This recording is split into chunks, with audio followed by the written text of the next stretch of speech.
Did someone in ancient America go to sleep as a hunter and gatherer, then wake the next morning and decide to become a farmer?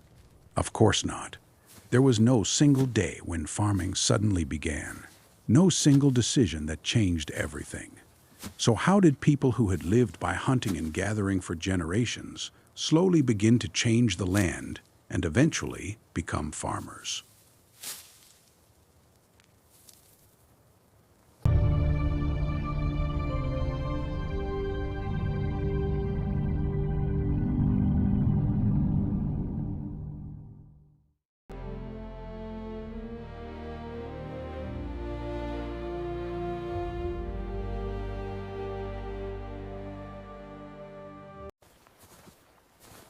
For thousands of years, survival meant following what the land provided. But something was beginning to change. People were returning to the same places more often, watching the same plants through every season. They noticed where certain wild plants grew best, when their seeds appeared, and when those plants returned again. They were not farmers yet, but they were learning patterns in nature that would eventually change America.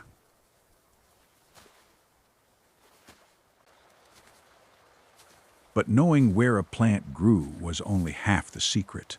The landscape followed a seasonal rhythm. Some plants appeared for only a short time, while others became useful months later. By remembering these patterns, families could return at the right moment, knowing what the valley was likely to provide. Too early, and they would have to wait. Too late, and the opportunity was gone.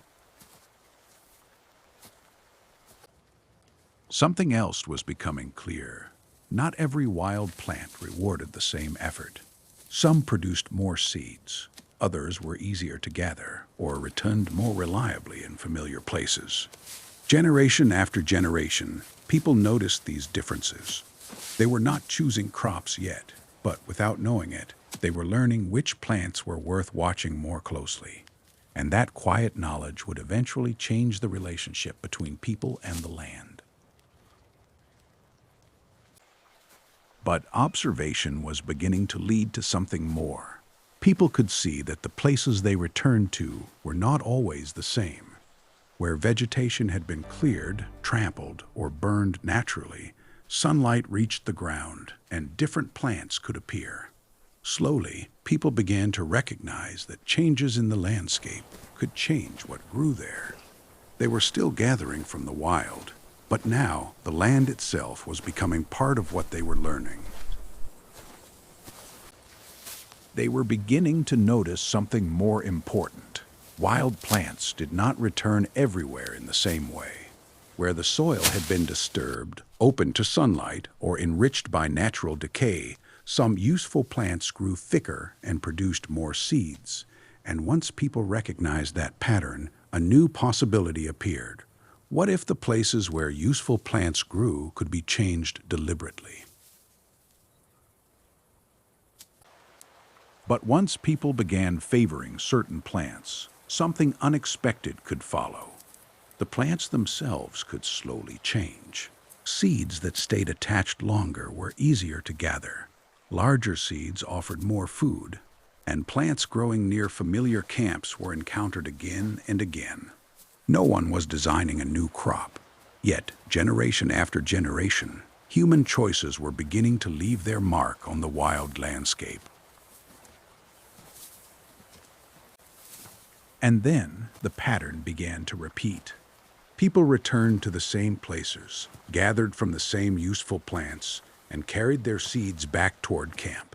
Most of those seeds were eaten, but not all of them. Some fell unnoticed beside shelters, along paths, and near hearths. When the rains returned, something appeared where no one had deliberately planted it. And without realizing it, people had created a new kind of relationship with the wild. What happened next was almost invisible, yet it would matter enormously. When people returned to the same places, they began to notice something strange. Certain wild plants were appearing more often near paths, camps, and disturbed ground. At first, there was no reason to know why, but season after season, the pattern returned, And eventually, someone would ask a dangerous new question. Could this happen again? They returned, expecting to find the same plants again. But this time, the pattern meant something different. The richest growth appeared where people had walked, rested, and worked before. What had once seemed like chance was becoming a memory they could compare across seasons. And once a pattern could be remembered, it could also begin to influence where people returned and what they chose to do there next.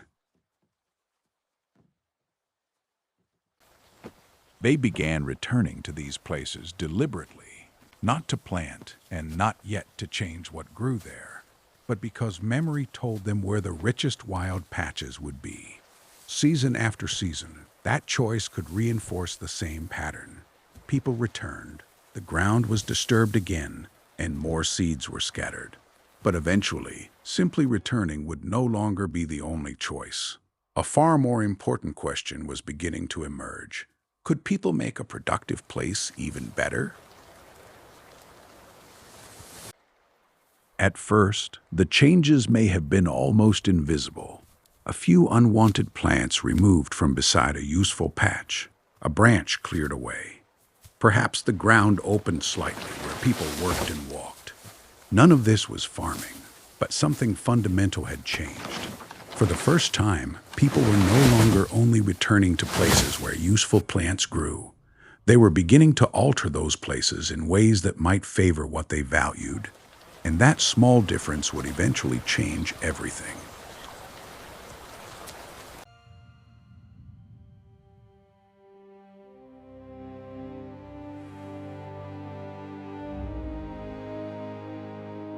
Look carefully at what just happened.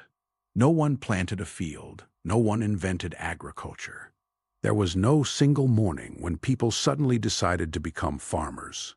The change was almost too small to notice. A weed removed, a branch moved, a patch of ground disturbed. A useful plant given just a little more space. But this is where the story becomes far more interesting. For thousands of years, humans had adapted themselves to the landscapes around them. Now, almost imperceptibly, that relationship was beginning to turn in both directions. People were still following wild plants, still gathering what nature provided, still living within seasonal rhythms. Yet some of their choices could now influence which plants had room to grow, where their seeds fell, and which patches might become more productive when people returned. And here is the question we must be careful with. When does gathering become tending? When does tending become cultivation? And when, after generations of changes so small that no single person could have recognized the transformation, do we finally have the right to call it agriculture? There is no clean line. Archaeology does not reveal one inventor, one village, or one decisive moment. What it reveals is something more extraordinary. A long conversation between people and plants, unfolding across generations. And the next step in that conversation would not simply change where people found their food. Eventually, it would begin changing the plants themselves.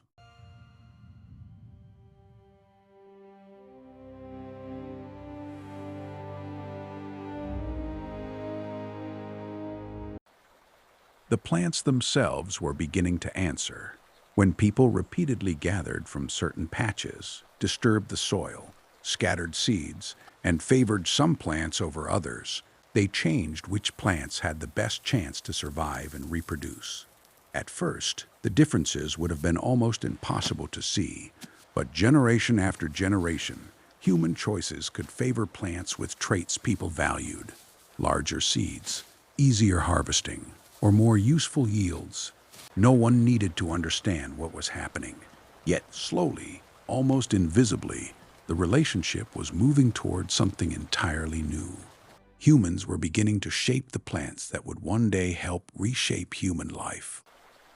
Something was beginning to change, not in the people, but in the plants themselves. Each season, gatherers naturally noticed the seed heads that were larger, easier to collect, or ready at just the right moment. They were not farmers, not yet. No one had invented agriculture. No field had been planned. And no generation could have understood what these small choices would eventually become. But something had changed.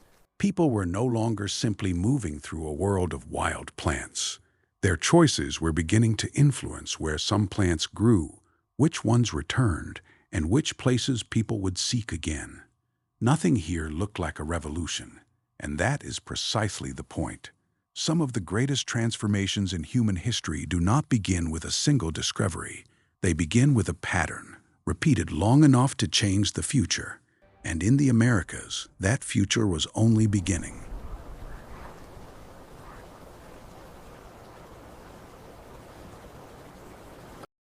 And with this, our first season of The History of America comes to an end.